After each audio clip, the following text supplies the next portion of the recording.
How do we intro this thing? I don't know. It's our first one. I guess what we'll do is we'll say hello and welcome to the new podcast. The new podcast. This does not have a name yet, but will have a name by the time that it goes up on the internet, because we need to. The name is whatever you clicked. Yep. You know the name, we do not. You are privileged in that sense. But this is a show, this is a podcast.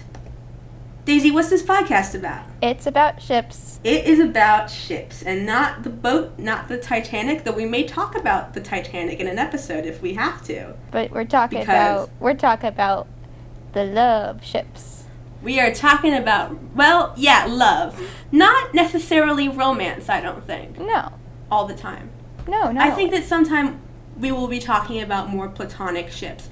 And perhaps sometimes we will talk about ships that are not clarified as being platonic or romantic. Or ships that are in no way confirmed, and it's just us reading into it. Yes, that's also a possibility. We should introduce ourselves. Yes, we should. You go first. I'm Jules. And I'm Daisy. And we are connoisseurs of courtship. That's a word for it. That was me making a reference to another podcast. But yeah, we like romance in stories.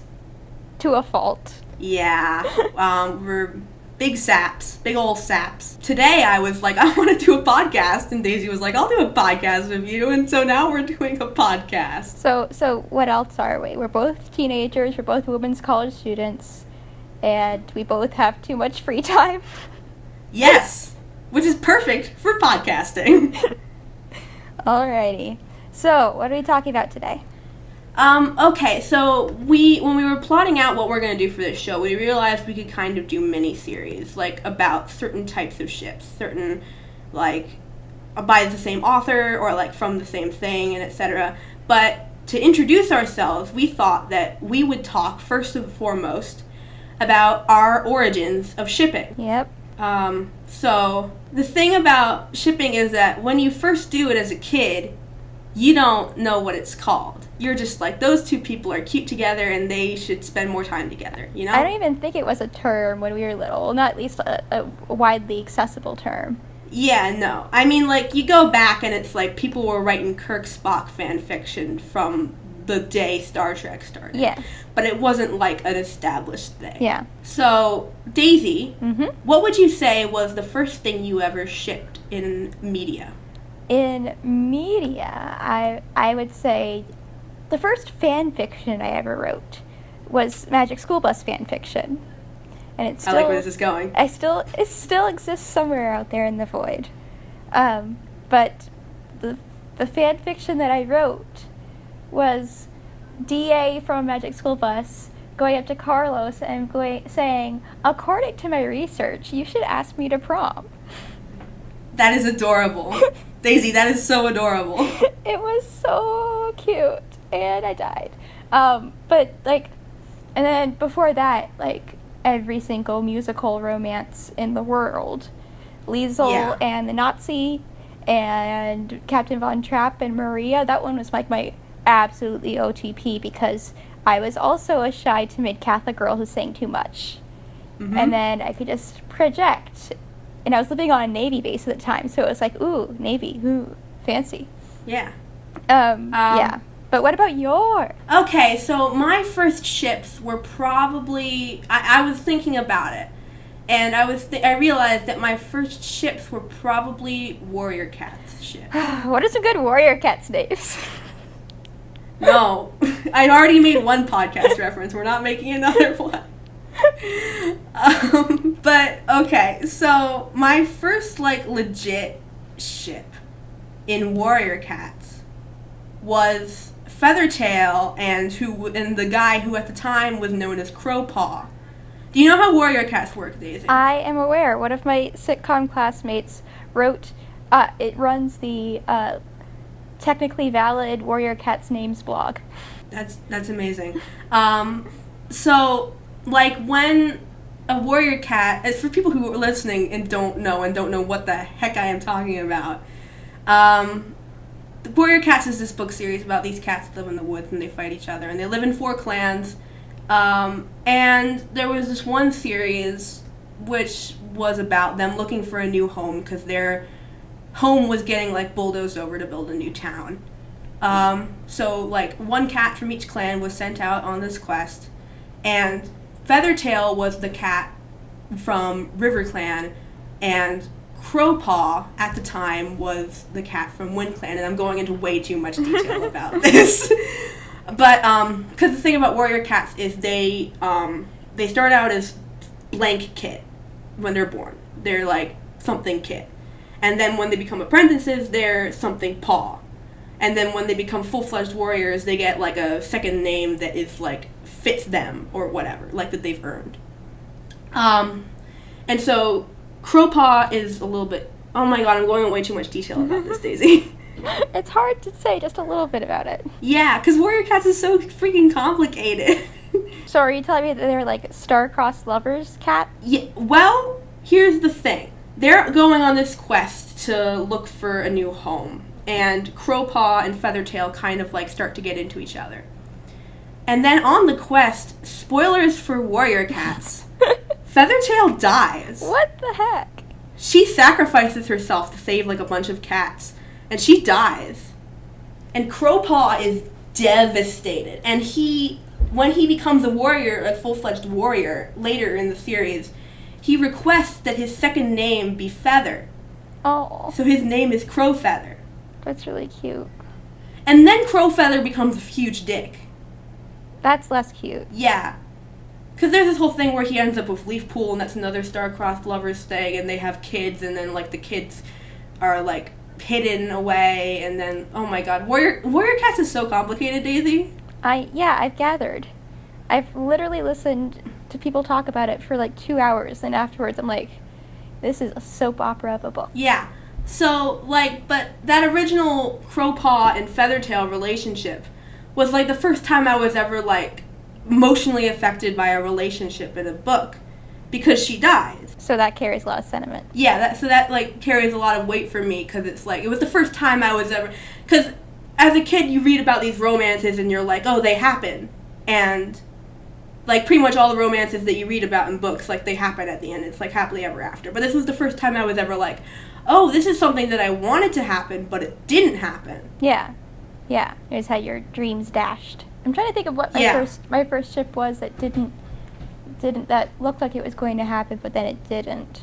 Oh, in South Pacific, that the very, very, very old World War II musical, there's in Rodgers and Hammerstein musicals, there's always the main couple, and then there's a sub-couple that has a subplot. Like in Sound of Music, it's Marie and the captain, and then Liesl and Rolf.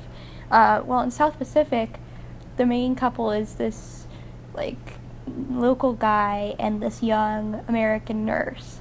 And then the subplot is this young American lieutenant and a local girl. And they have this, she doesn't speak a word of English, but they still fall in love or whatever. And then, at the end, he's killed in battle. And it is a sucker punch to the gut. Ugh. It was so sad. I was too young. But it was so sad. Yeah, it's ships like that where they just, because when you're a kid, you think everything's going to be fine. Yeah, if you're introduced to two characters who are into each other, they're going to kiss at the end. Yeah. Yeah, so, like, my brain wasn't actively, like, shipping people because I was like, it's going to happen anyways. Like, I don't need to be active about this. But then, like, this whole Feathertail thing was like, well, it didn't happen, so what do I do now?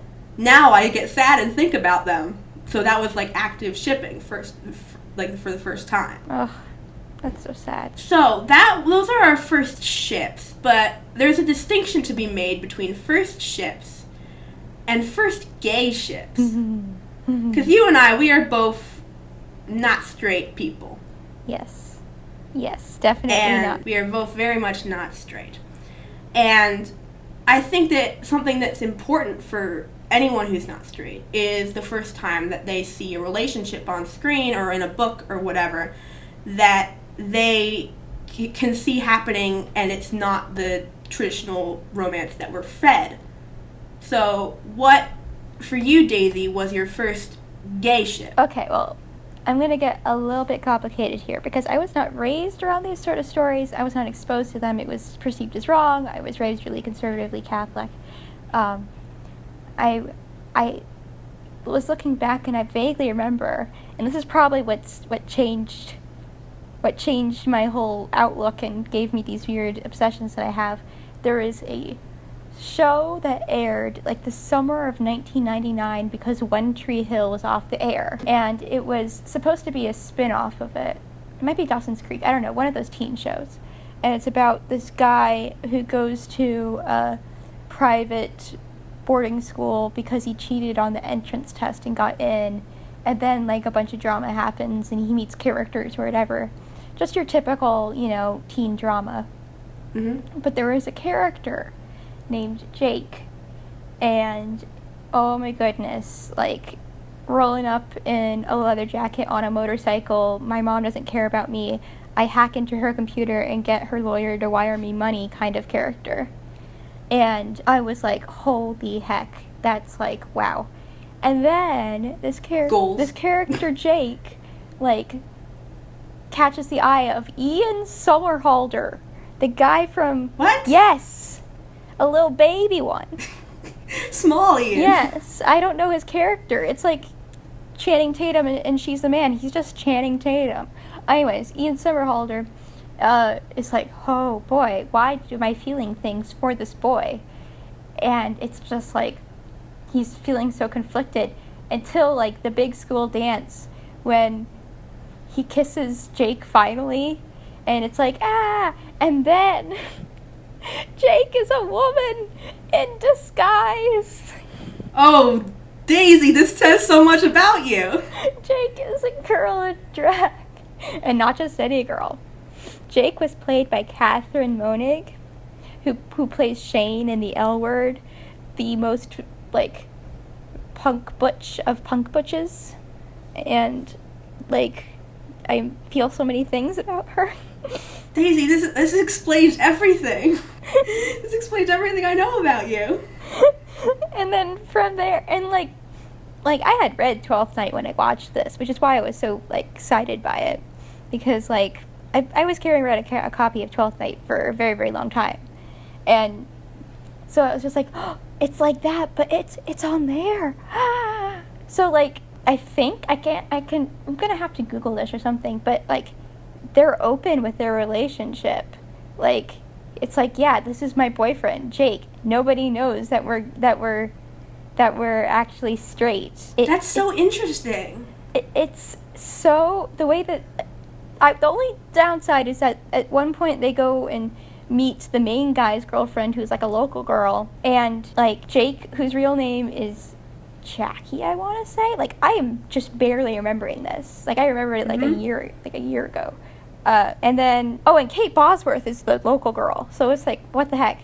Anyways, they like are a couple, and then they're like, oh no, like turns out she's a girl, and everyone else is kind of like, okay. Yeah.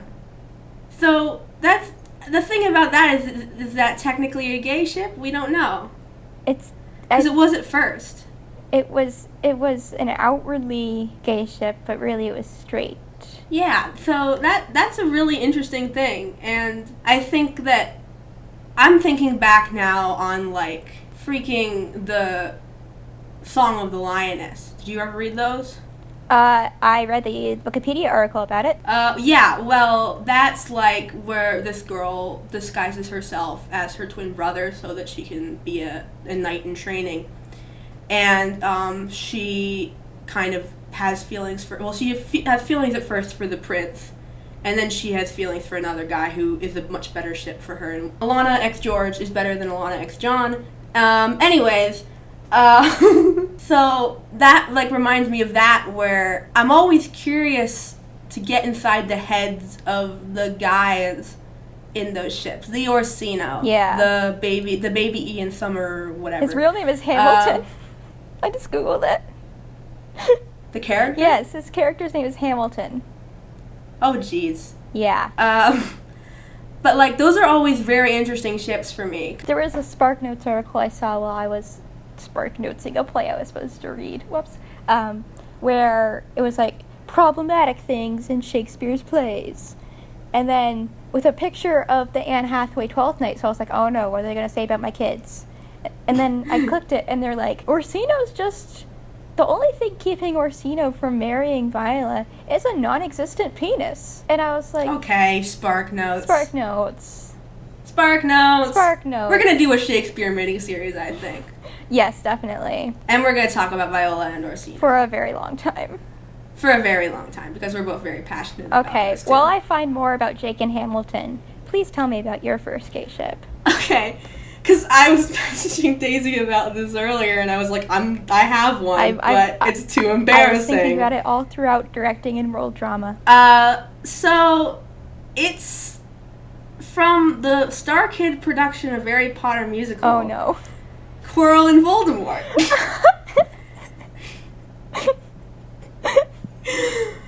I told you it was embarrassing. I had no idea. That was the first gay ship I ever had, because it was the first one I ever saw on screen where I was like, oh hey, that's a thing that they're actually hinting at. Oh my god. They were my phone background for a while. Why do our first gay ships tell us so much about us? Wait, what does this tell about me? It's just the Harry Potter thing. And the picking up on subtext.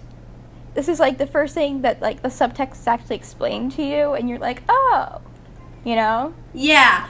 For ships, I tend to fall on the side of canon more than non-canon. Yeah. Usually, for some reason.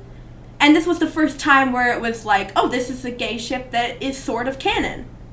Yeah. Like, it wasn't like me picking up on any, like, hints or whatever. It was just like, oh yeah, they end the musical, like, confessing their love for each other. And it's very good and very pure. Except not pure because Voldemort is a murderer, and it's a freaking parody musical of Harry Potter.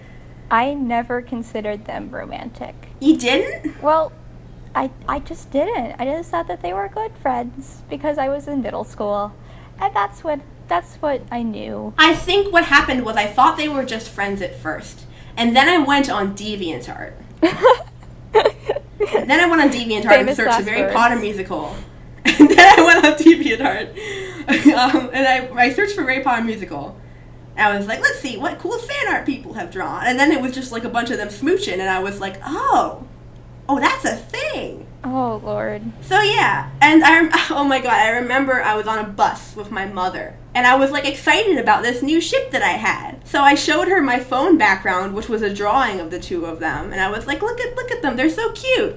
And I don't think I understood that like that was a weird thing for me, like 13-year-old Jules, to have like a drawing of these two men who are in love as her phone background. Oh my god. And the weirder thing is to show that to your mother and be like, hey, look at them. Yeah. So that was me as a child. Oh, alrighty. Oh, okay. Yeah, so that should give you some insight into who I am as a human being. We're getting real personal. Yeah. Okay, so, guess what I did? What'd you do? I found the scripts for Young Americans. Is that what the show was? Yes. Would you like a dramatic reading of the moment where Jake realizes what's happening? Sure, go for it. Okay. Knock yourself out, Daisy. Okay, here we go. Jake and Hamilton meet eyes. They approach each other. This is during the cotillion, like the big dance. Hamilton says, hi. Jake, hi, I need to talk to you. Me too. Yeah, but not here. Hamilton, I'm sorry, I can't do this. Hamilton's Ian Somerhalder. He leaves and turns. Jake turns around and walks out. Hamilton changes his mind and goes after Jake. Hamilton walks into the men's room where Jake is and grabs her shoulders. He then lets her go and starts checking the stalls. Jake, what are you doing? Hamilton, throwing caution to the wind. He grabs her and kisses her passionately. Oh, gosh. And then Hamilton says, oh my god, that was... And Jake goes, I know, but this is not. And Hamilton says, it is. We're gay. We're gay! And Jake says, no, we're not. Hamilton, okay, look, I've got to tell you something, all right, but you have to promise not to be pissed off at me, all right? I'm a girl. Hamilton, what are you talking about? Jake, stop it. Here's where it gets good. Oh, this is where it gets good? This is where it gets good. Jake starts to undo her shirt as she talks. I'll prove it to you, okay? You don't believe me? I am 100% female, alright? I'm obsessed with Sarah McLachlan. I have a subscription to 17. My favorite nail polish is barely pink, and I think I look fat in bikinis.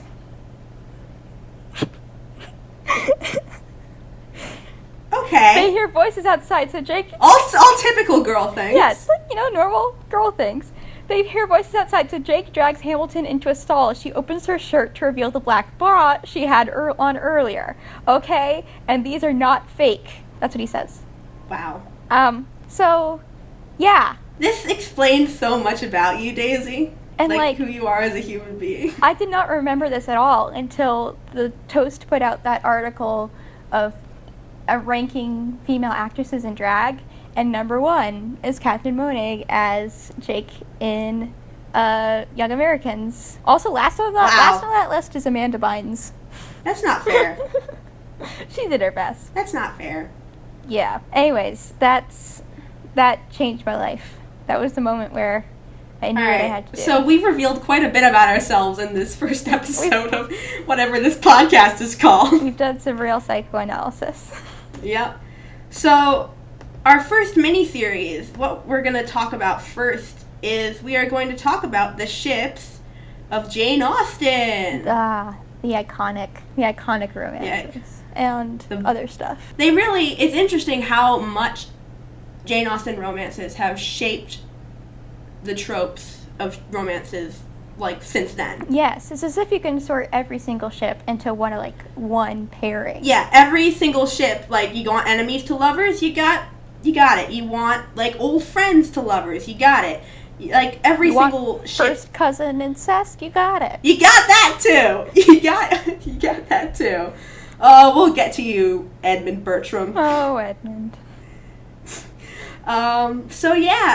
Thank you all for listening, and we hope to hear you. We hope for you to hear us next time on this podcast that is yet to be named. Insert name here. The podcast. Yes. All right. Bye. Bye.